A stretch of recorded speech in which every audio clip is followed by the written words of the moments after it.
We all know what it feels like to get a good deal right.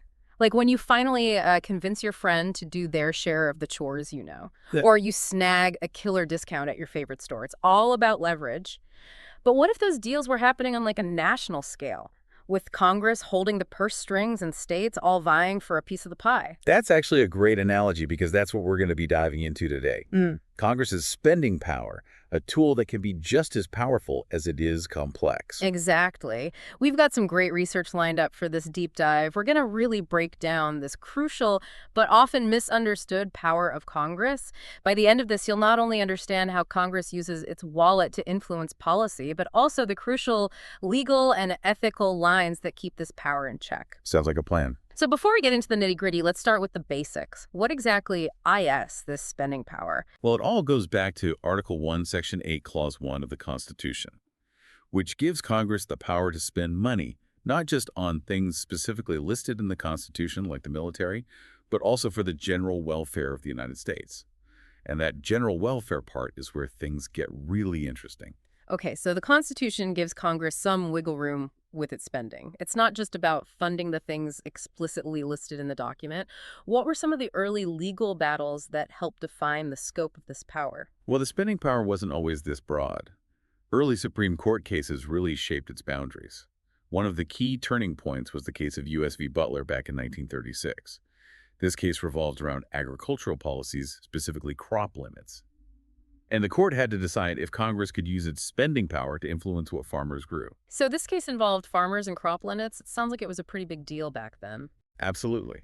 The Supreme Court ultimately ruled that while Congress can spend for the general welfare, it can't use its spending power to coerce states into doing things. It's like you can offer a deal, but you can't force someone to take it. Interesting. So even though Congress has a lot of financial power, it can't just bully states into adopting policies they don't agree with. I'm starting to see how those deals we were talking about earlier come into play. Exactly. And that's where conditional spending comes in, offering federal funds with strings attached. It's like Congress saying, hey, we'll give you this money for roads, but only if you raise your drinking age to 21. Oh, that's a great example. Everyone remembers the whole drinking age debate. It's something most of us have direct experience with. Was that a landmark case in terms of how conditional spending is used? You're right on the money. That was the case of South Dakota v. Dole in 1987. And it really solidified the idea that Congress can attach conditions to federal funds. But of course, there are rules to this deal-making. The conditions can't just be random or overly burdensome. So it's not a free-for-all. There are limits to how Congress can wield the spending power. Tell me more about these rules. What makes a deal between the federal government and a state legit? Well, the Supreme Court has laid out some key criteria over the years. First, the conditions have to be crystal clear. No sneaky fine print or hidden agendas allowed. Makes sense. You can't spring a surprise on the states after they've already committed to the deal. What else? Second, the conditions have to be directly related to a legitimate national concern.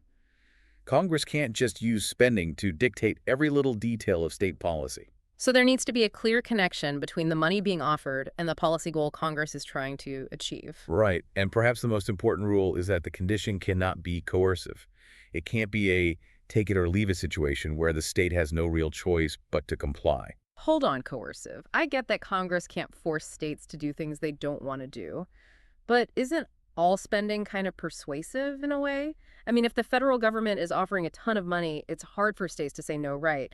How does the Supreme Court decide when a deal crosses the line from incentive to coercion?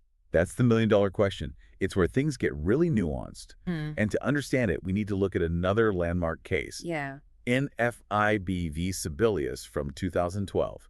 You might remember this one because it involved the Affordable Care Act, also known as Obamacare. Oh, right. Obamacare was huge. And I remember there was a lot of debate about it. What part of the law triggered this spending power showdown? One of the key provisions of the Affordable Care Act was expanding Medicaid, the government health insurance program for low-income individuals. The law said that states had to expand their Medicaid programs to cover more people or risk losing all of their existing federal Medicaid funding. Whoa, that sounds like a really tough choice for states. Lose all that funding or expand a program that might put a strain on their budgets. That's a lot of pressure. You're getting it. And the Supreme Court ultimately agreed that this provision crossed the line from encouragement to coercion. They ruled that taking away all of a state's Medicaid funding would basically cripple their budgets and leave them with no real choice but to comply. So the court basically said, hey, Congress, you can't hold a state's entire Medicaid program hostage to get them to adopt your policy. It's about protecting states' rights and making sure the federal government doesn't overstep. Exactly. The spending power is all about finding that delicate balance between the federal government's ability to address national issues and respecting the autonomy of individual states. This is fascinating. We've gone from the Constitution to crop limits to the drinking age to Obamacare all in the span of a few minutes. I'm starting to see how complex this spending power really And is. we're just getting started. This is why I love these deep dives. You learn something new every time. There's always more to learn and multiple perspectives and rich understanding. We've covered the history and the rules, but what does this all mean for us today? What kind of deals is Congress making right now using the spending power? Well, think about all the major policy debates happening right now, from infrastructure to education to healthcare. Congress is using its spending power to influence these areas all the time. Give us some examples. Get specific. What are some of the strings attached to these deals in the real world? For instance, you might see infrastructure projects with strings attached, maybe requiring states to adopt certain environmental standards to get the funding, or education funding that's linked to specific curriculum requirements. And of course, there's always healthcare spending with conditions for covering certain treatments. So it's like a constant negotiation playing out in the background. Exactly. And by understanding the spending power, you can start to see these deals for what they are and critically evaluate whether they're fair and effective. Okay, we've got a handle on the basics of the spending power, where it comes from, how it's evolved, and the rules that govern its use. But how does this play out in specific policy areas?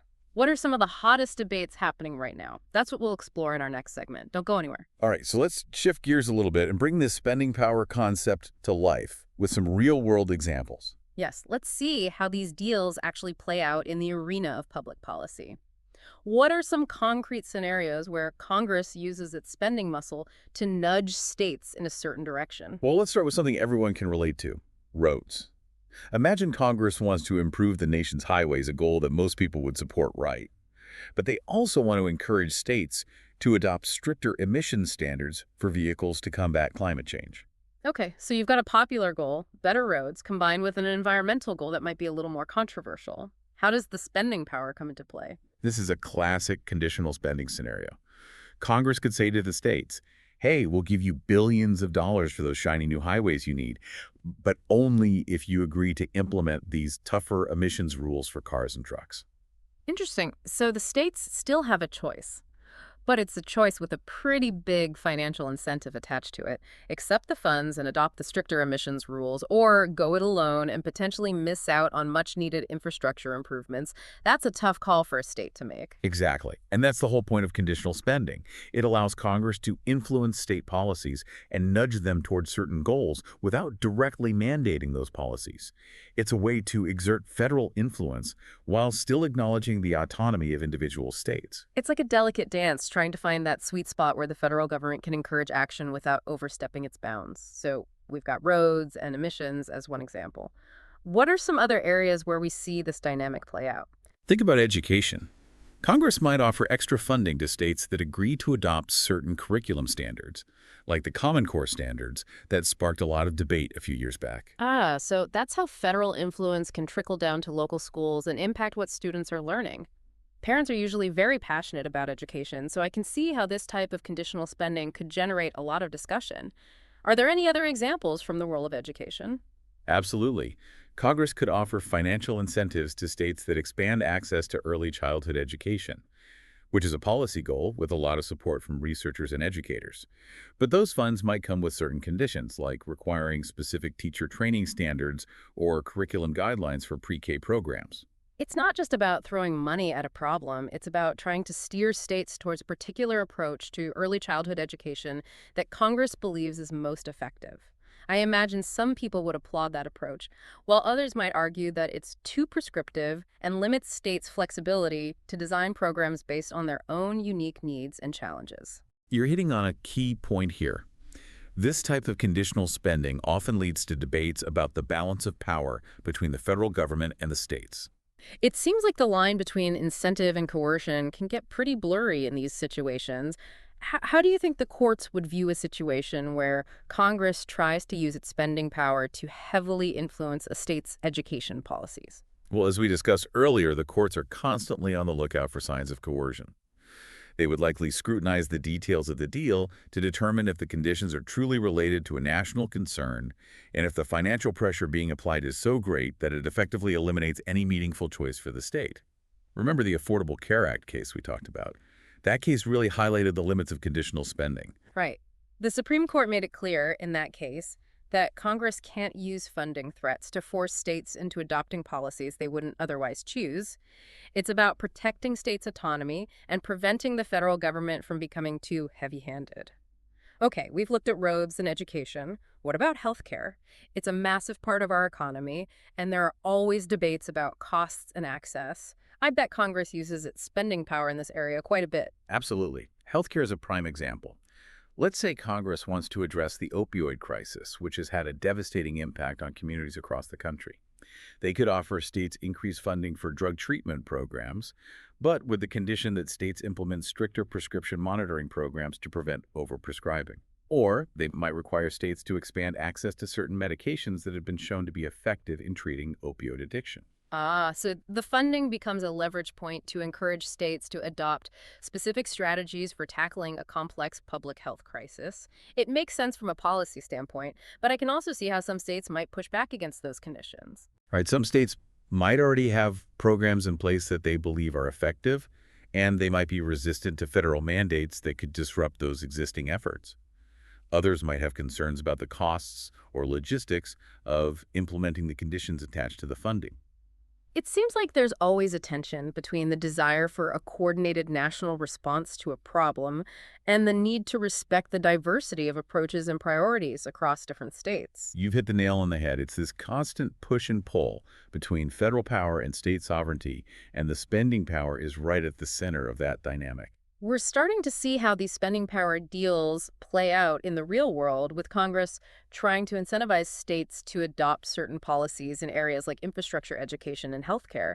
But I imagine there are a lot of other policy areas where this dynamic is at work, right?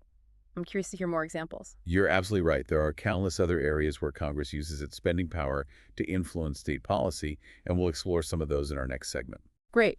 We'll be right back after a quick break. We're back and ready to dive into more real-world examples of Congress flexing its spending power muscles. We've already talked about roads, education, and healthcare. What other policy areas are ripe for these kinds of deals? Well, we can't ignore the elephant in the room, climate change. This is a massive challenge, and Congress is definitely looking for ways to use its spending power to encourage states to adopt policies aimed at reducing emissions and promoting clean energy. Okay, let's play this out.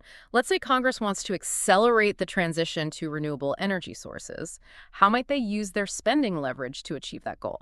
Imagine a scenario where Congress offers states substantial grants for investing in solar or wind power projects. Sounds good, right? But there might be a catch. The funds could be contingent on states phasing out coal-fired power plants, which are major contributors to greenhouse gas emissions. So the federal government is essentially dangling a financial carrot to incentivize states to move away from fossil fuels and towards cleaner energy alternatives. It's a way to push the needle on climate policy without directly mandating a nationwide shift, which might be politically difficult. Exactly. And this type of conditional spending is likely to spark a lot of debate. Some states that are heavily reliant on fossil fuels for jobs and economic activity might resist these conditions, seeing them as a threat to their livelihoods. They might argue that the federal government is overstepping its bounds and trying to force them to adopt policies that don't align with their local needs and priorities. On the flip side, you'd have states that are already embracing renewable energy and pushing for aggressive climate action. They might welcome these federal incentives and see them as a way to accelerate the transition to a cleaner energy future. It seems like this type of spending power maneuver could create some interesting political alliances and divisions. Absolutely. And that's what makes this whole topic so fascinating. It's not just about dollars and cents. It's about the complex interplay of federal power, state sovereignty, and competing visions for how to address pressing national challenges. This deep dive has really opened my eyes to how the spending power shapes so many aspects of our lives. from the roads we drive on to the schools our kids attend to the air we breathe. It's not always front page news, but it's this constant undercurrent in our political system. And it's something that every engaged citizen should be aware of. As you follow the news and hear about new legislation debates and policy proposals, keep the spending power in mind. Ask yourself, how is Congress using its spending authority? Is it being used responsibly and fairly? What are the implications for states and individuals? Great advice. We've covered a lot of ground today, from the historical roots of the spending power to its modern-day applications in areas like climate change, healthcare, and education. But this is just the beginning of the conversation. As you encounter news stories and policy discussions, remember the key takeaways from our deep dive. Look for those conditions attached to federal funding. Think about the balance of power between the federal government and the states, and consider the potential impact on your own community. And hey, if you come across a particularly interesting deal involving the spending power, something that sparks your curiosity or raises questions, let us know. Maybe it'll be the inspiration for our next deep dive. We're always on the lookout for fascinating examples that shed light on how this powerful tool shapes our world. Until then, keep exploring, keep questioning, and keep those brains engaged. And that, my friends, wraps up our deep dive into Congress's spending power. We hope you've enjoyed the journey and learned something new along the way. We'll catch you next time for another fascinating exploration of the world of policy and politics. Until then, stay curious.